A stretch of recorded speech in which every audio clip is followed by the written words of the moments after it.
Hello दोस्तों, invest with डरा में आपका स्वागत है। आज जिस कंपनी का हम मौलिक विश्लेषण या फंडामेंटल एनालिसिस करने जा रहे हैं वह है जुआरी एग्रोकेमिकल्स लिमिटेड।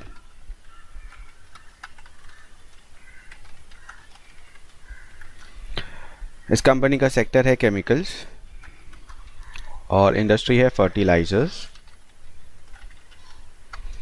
और इस कंपनी का लास्ट ट्रेडेड प्राइस था 96.35 NSE पर। अब आते हैं इसके फंडामेंटल पैरामीटर्स पर। तो हम कंसोलिडेटेड फिगर लेंगे। इस कंपनी का मार्केट कैप है 405 करोड़ का माइक्रो कैप कंपनी है। अर्निंग पर शेयर इस कंपनी का नेगेटिव में है, तो वो है 147 रुपये 64 पैसे का। प्राइस टू अर्निंग रेशियो, क्योंकि EPS नेगेटिव है तो ये वैल्यू कैलकुलेट नहीं किया जा सकता, तो 0। और industry price to earning ratio है 13.67 का। अब आते हैं इसके बुक वैल्यू पर शेयर पर। बुक वैल्यू पर शेयर है 182.21 का और प्राइस टू बुक वैल्यू है 0.53 का। ये कंपनी डिविडेंड नहीं देती और फेस वैल्यू है कंपनी का 10 रुपये का। और नंबर ऑफ शेयर्स जो सब्सक्राइब कर रखे हैं कंपनी ने वो है 4.21 करोड़ का। अब आते हैं इसके टेक्निकल वैल्यूज़ पर। तो टेक्निकल वैल्यूज़ में पहले तो हम लेवल्स चेक करेंगे। इसका 52 वीक हाई रहा है 168.55 का और 52 वीक लो रहा है 44.55 का। इस कंपनी का लास्ट डिलीवर्ड क्वांटिटी था 71.8%। अब आते हैं इसके टेक्निकल इंडिकेटर्स पर। टेक्निकल इंडिकेटर्स में पहला इंडिकेटर है रिलेटिव स्ट्रेंथ इंडेक्स, जो है 70.06 पर। मनी फ्लो इंडेक्स है 67.12 पर। मैकडी है 3.69 का और स्टोकेस्टिक जो ट्रेल कर रहा है वह है 71.26 का। तो आप यहाँ पे देख सकते हैं कि टेक्निकल इंडिकेटर के आधार पर इस कंपनी में छोटी अवधि के लिए निवेश करने का संकेत मिला हुआ है।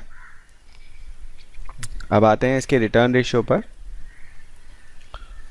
पहले जानते हैं रिटर्न रेशियो में जो है वो है return on equity.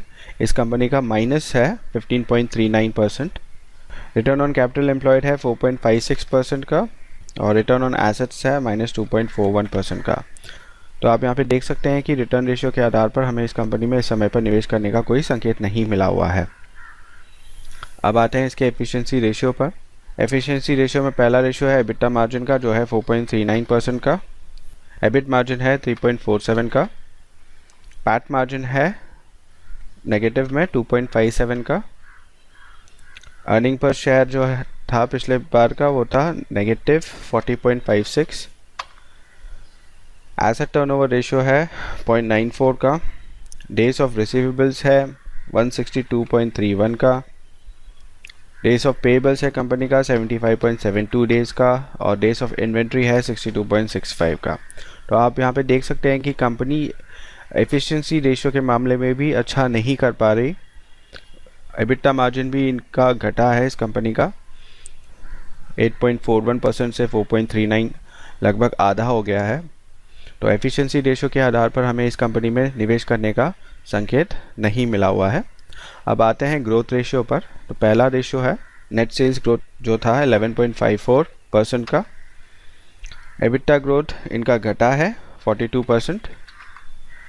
Net profit growth घटा है -341% और EPS ग्रोथ घटा है -245.34%।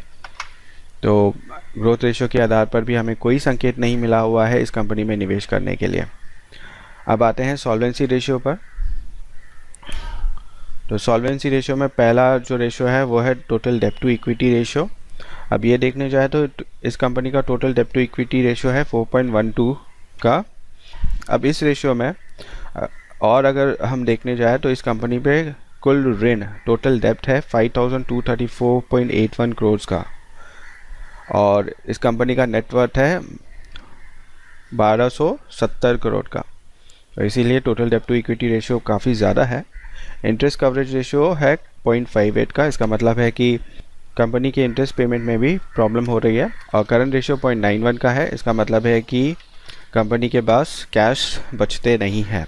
अब यहाँ पर भी आप देख सकते हैं कि सॉल्वेंसी रेशियो के आधार पर भी हमें इस कंपनी में इस समय पर निवेश करने का कोई संकेत नहीं मिला हुआ है। अब आते हैं कैश फ्लो रेशियो पर। कैश फ्लो रेशियो जैसा मैंने कहा, यहाँ पे करंट रेशियो इनका 0.91 है। इन्हें कैश की प्रॉब्लम होती रहती है, तो वही चीज़ हमें कैश फ्लो रेशियो में भी दिख रही है। इनका कैश फ्लो पर शेयर है -84.33 रुपीज़ का, और फ्री कैश फ्लो पर शेयर है -218.51 का। तो यहाँ पे आप देख सकते हैं कैश फ्लो रेशियो के आधार पर भी हमें इस कंपनी में निवेश करने का कोई संकेत नहीं मिला हुआ है। अब आते हैं वैल्यूएशन रेशियो पर। वैल्यूएशन रेशियो में पहला है प्राइस टू अर्निंग रेशियो। क्योंकि EPS नेगेटिव है तो यह वैल्यू कैलकुलेट नहीं की जा सकती, तो यहाँ पे हम 0 फीड करेंगे। प्राइस टू बुक रेशियो है 0.62 का। Price to cash flow ratio है माइनस में 2.22। Enterprise value to EBITDA ratio है 15.97 का। Market cap to sales ratio है 0.1 का। तो आप यहाँ पे देख सकते हैं वैल्यूएशन रेशियो के आधार पर भी हमें इस कंपनी में इस समय पर निवेश नहीं करना चाहिए। अब आते हैं शेयर होल्डिंग पैटर्न पर। तो शेयर होल्डिंग पैटर्न में हम देखते हैं कि प्रोमोटर्स जो है उनके पास कितने शेयर होल्डिंग पड़े हुए हैं। तो इस कंपनी में 2 प्रोमोटर है, एक इंडियन प्रोमोटर है और एक फॉरेन प्रोमोटर है। इंडियन प्रोमोटर है 46.87% पर और फॉरेन प्रोमोटर है 18.17% पर। अब आते हैं हम इसके प्लेज शेयर होल्डिंग पर। अब प्लेज शेयर होल्डिंग में हमें ये देखना होता है कि क्या इंडियन प्रोमोटर या फॉरेन प्रोमोटर ने अपने शेयर्स प्लेज कर रखे हैं या नहीं।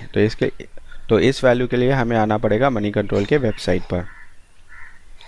ये मनी कंट्रोल का वेबसाइट है, मैंने पहले से ही मनी कंट्रोल का वेब पेज खोल रखा है। लास्ट ट्रेडेड प्राइस जुआरी एग्रोकेमिकल्स लिमिटेड का था 96.35 NSE पर। शेयर होल्डिंग पैटर्न पर जाते हैं। अब यहाँ पे देखिए कि कंपनी ने अपने शेयर्स भी प्लेज कर रखे हैं। तो कंपनी एक बुरे दौर से गुजर रहा है। मार्च 2019 में 70% प्लेज किए थे, अब वो बढ़ते बढ़ते मार्च 2020 में 34% हो गए हैं। तो हम ये वैल्यू फीड करेंगे 33.89%। ठीक है, तो आप यहाँ पे देख सकते हैं कि मौलिक आंकड़ों के आधार पर, दैट इज फंडामेंटल रेशियो के आधार पर हमें इस कंपनी में इस समय पर निवेश करने का कोई संकेत नहीं मिला हुआ है। एक सब्सक्राइबर है मंजुनाथ राव जी ने मुझे पूछा था कि क्या इस कंपनी में हम एवरेज करके आगे बढ़ सकते हैं। तो मेरी सलाह इस कंपनी में यह होगी कि आप इसे एवरेज ना करें, आप इस स्टॉक से एग्ज़िट कर सके तो अच्छा होगा। आशा करता हूँ कि आपको ये वीडियो पसंद आया होगा। अगर आपको ये वीडियो पसंद आया है तो ज़रूर लाइक, शेयर और सब्सक्राइब कीजिए।